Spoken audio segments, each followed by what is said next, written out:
अस्सलाम वालेकुम नाजरीन, आप देख रहे हैं एक्स प्रोडक्शन यूट्यूब चैनल। नाजरीन, कोरोना वायरस अपने इख्तिताम की तरफ बढ़ रहा है। जैसे ही कोरोना वायरस ख़त्म होगा तो दुनिया बहुत बदल जाएगी। दुनिया के अदवार बदल जाएंगे, सोचने का अंदाज़ बदल जाएगा और ज़रूरियात ज़िंदगी भी बदल जाएंगे। वो मुल्क या कंपनियां जो बहुत तरक्की याफ्ता या बहुत ताकतवर थीं वो नहीं रहेंगी, वो बहुत कमज़ोर हो चुकी होंगी। वो मुल्क जो तरक्की पजीर थे उनके लिए बहुत ज़्यादा मौक़े आएंगे, वो बहुत ज़्यादा ताकतवर हो जाएंगे। और ये पहली बार नहीं होगा। दुनिया में जब भी कोई इम्पोर्टेंट और बड़ा इवेंट हुआ है, दुनिया तब्दील हुई है। मिसाल के तौर पर 1920 में जब इन्फ्लुएंज़ा आया तो करोड़ों लोग मर गए थे। इसके बाद दुनिया में बहुत सारी तब्दीलियाँ आई। पहली जंग अज़ीम को ही देख लें, फिर दूसरी जंग अज़ीम। आखिरी बार दुनिया में तब्दीली तब आई जब अमेरिका के ट्विंस टावर पर 2 तैयारे आकर टकराए। अमेरिका के अंदर एक बहुत बड़ी तबाही हुई और 3000 से ज़ायद लोग मर गए। एक न्यू वर्ल्ड ऑर्डर आया था। इसके बाद दुनिया में काफ़ी तब्दीलियाँ हुई, नए इत्तेहाद बने, कवानीन बने और नई फ़ौजें भी बनी। अब कोरोना वायरस पूरी दुनिया को इफ़ेक्ट किया है। इसके बाद दुनिया बदल जाएगी। अब जब दुनिया बदलेगी तो दुनिया का बादशाह कौन होगा, दुनिया के सबसे ताकतवर मुल्क कौन होगा, इसके ऊपर सर्द जंग शुरू हो चुकी है। लोग चीन के ऊपर नज़रें लगाए बैठे हैं कि चीन अब क्या करता है।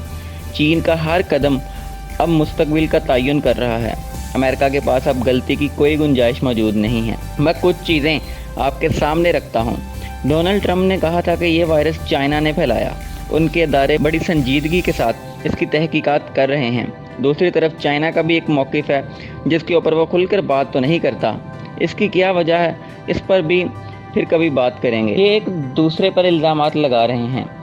ये मामला बहुत ही हसास है, इसलिए दोनों तरफ से एहतियात से काम लिया जा रहा है, क्योंकि ज़रा सी बेहतियाती दुनिया को एक नई जंग की तरफ धकेल देगी। दोनों ममालिक एक दूसरे पर इल्ज़ामात लगा रहे हैं और दोनों की अपनी अपनी कहानी है। कुछ फैक्ट्स हैं, अगर आप इन पर गौर करें आपको आइडिया हो जाएगा कि कौन किसके लिए कितना ज़िम्मेदार है। दुनिया में अगर ये कोरोना वायरस ना भी आता तो आने वाले 10 सालों में दुनिया में एक बहुत बड़ा रेवोल्यूशन आने वाला था। दुनिया बदलने जा रही थी। इसको बदलने के पीछे जो मुल्क था वो चाइना था, क्योंकि चाइना बहुत सारे ममालिक से डीज़ल और पेट्रोल का इस्तेमाल बिल्कुल ख़त्म करने वाला था।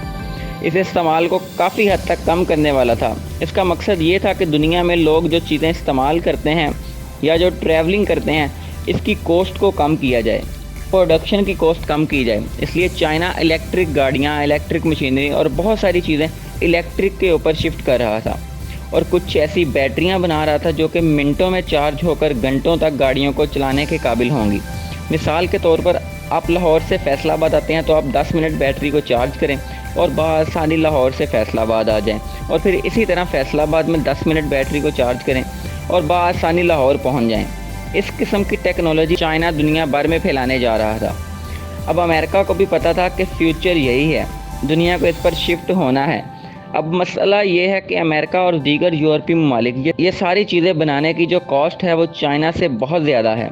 चाइना अपनी सारी ज़रूरत की अशिया सेंट्रल एशिया से हासिल कर लेता है, अफ़गानिस्तान से, पाकिस्तान से और दूसरे एशियाई ममालिक से, और इसकी लेबर भी बहुत सस्ती है, कवानीन बहुत अच्छे हैं। चाइना के पास स्किल भी मौजूद है और वो साइंटिफिक तरीक़ों से काम करते हैं। बस यही वजह है कि वो जो चीज़ बनाता है इस पर उसकी लागत बहुत कम है। अमेरिका और दूसरे यूरोपीय ममालिक से इसका मतलब ये था कि चाइना आने वाले 5 सालों में बहुत ज़्यादा पैसा कमाने वाला था और वो अपने हरीफ ममालिक से बहुत आगे निकल सकता था और वह बहुत बड़ी इकॉनमी बन जाता। जाहिर है जिसकी इकॉनमी बड़ी होगी वही सुपर पावर भी होगा। अब इस हालात में चाइना को रोकना बहुत ज़रूरी था।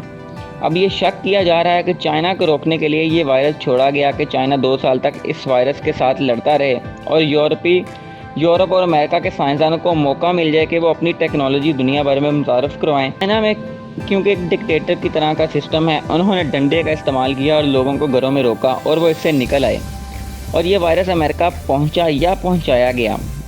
मैं पहुंचाया गया का लफ्ज़ इसलिए इस्तेमाल कर रहा हूं कि अगर ये हमला था तो चाइना ने जवाबी हमला किया। अब अहम बात ये है कि जो वायरस अमेरिका और यूरोप में है वो चाइना में फैले कोरोना वायरस से ज़्यादा ख़तरनाक है, ज़्यादा डेडली है। वहाँ अमवात की शरह बहुत ज़्यादा है।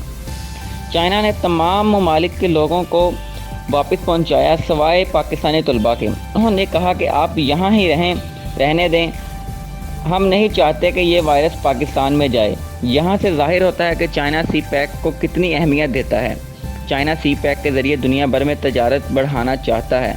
امریکہ نے اسے روکنے کے لیے جو وائرس کا حملہ کیا، جب چائنا نے اس حملے کا جواب دیا تو امریکہ خود رک گیا۔ اب اس وقت امریکہ اور یورپین میڈیا میں یہ بات چل رہی ہے کہ چائنا جو اسٹاک ایکسچینج میں کاروبار کرتا ہے وہ ڈالر کی بجائے اپنی کرنسی یانگ میں کرے گا۔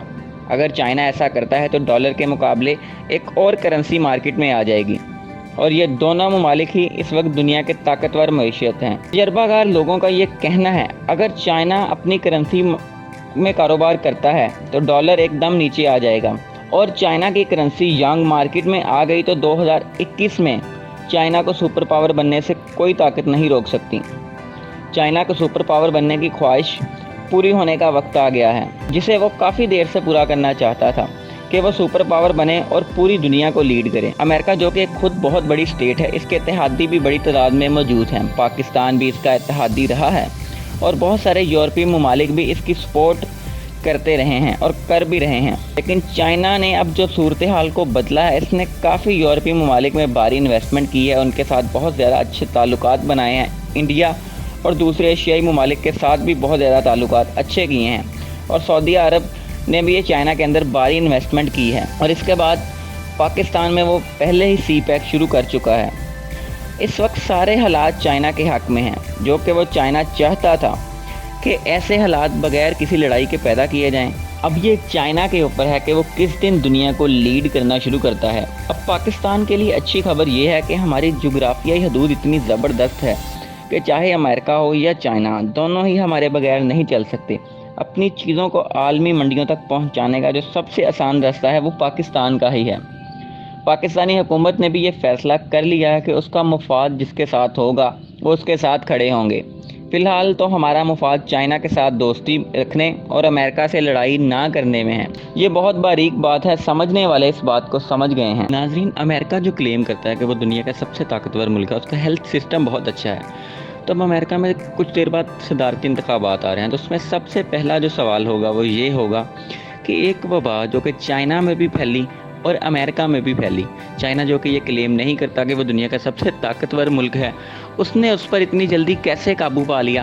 امریکہ کے صدر جو کہ کلیم کرتا ہے کہ وہ سب سے طاقتور ملک ہیں، وہ اس وبا پر قابو کیوں نہ پا سکیں؟ یہ سب سے اہم سوال ہے، اور اس کا جواب امریکن صدر کے پاس کوئی بھی نہیں ہے۔ اس وقت چائنا کے پاس مناسب وقت بھی ہے اور مناسب موقع بھی ہے کہ وہ اپنی اکانومی کے بل پہ یہ اعلان کرے کہ وہ دنیا کا سپر پاور ہے اور دنیا کو لیڈ کرنا شروع کریں۔ میں امید کرتا ہوں کہ آپ کو آج کی ویڈیو پسند آئی ہوگی۔ مزید اس طرح کی ویڈیوز دیکھنے کے لیے ہمارا چینل سبسکرائب کریں۔ تب تک کے لیے دیجیے اجازت۔ اللہ نگہباں۔